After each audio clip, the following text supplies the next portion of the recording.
mga kasibo, nandito tayo sa Magsaysay. Ayan o. Ayan, Magsaysay Highway. So papabakas tayo dito mga kasibo. Ayan, Magsaysay Highway.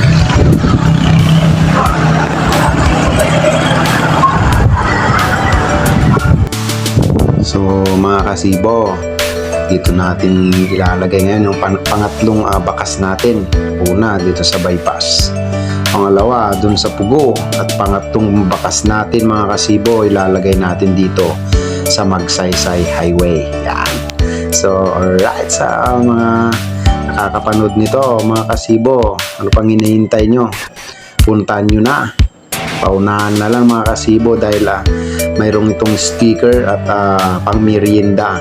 Ganun din mga kasibo, pag nakuha nyo to ay mayroon din kayong libreng pares at i-claim nyo lang yan mga kasibo doon sa ating pwesto, doon sa site ng Merida Queen, likod ng Oregon Building. So nawa na mapalad yung makakakuha nito. Ano, dyan natin ilalagay mga kasibo sa highway lang yan, dyan sa may poste na yan. Kikita nyo mamaya doon sa video natin sa dulo. At papakita ko kung saan ko ilalagay yung may wagang sticker na may kasamang pang merienda. At syempre matitikman mo yung mainit na pares, masarap na pares yan.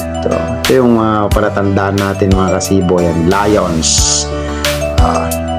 So habang nag-aantay kami dyan, kasi madaming nakatingin baka makuha agad, doon namin lalagay doon sa may poste na yon.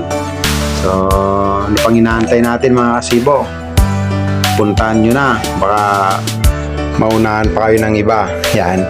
So mga kasibo, pag nakuha nyo na to, itong pabakas natin, huwag nyong kakalimutan din na mag-comment dito kung nakuha nyo na. Ayan para at least yung iba hindi na magpagod para pumunta dyan para kunin, mga kasibo. Kasi yung last na dito napabakas natin dun sa pugo, walang nakapag-comment dun kung sino nakakuha.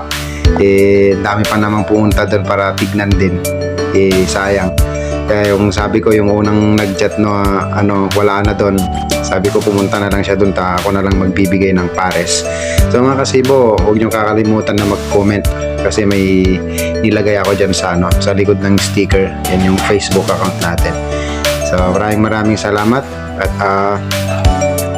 nawa makuha agad. At huwag niyong kakalimutan din mga kasibo ang mag-share nawa dun sa video natin na to.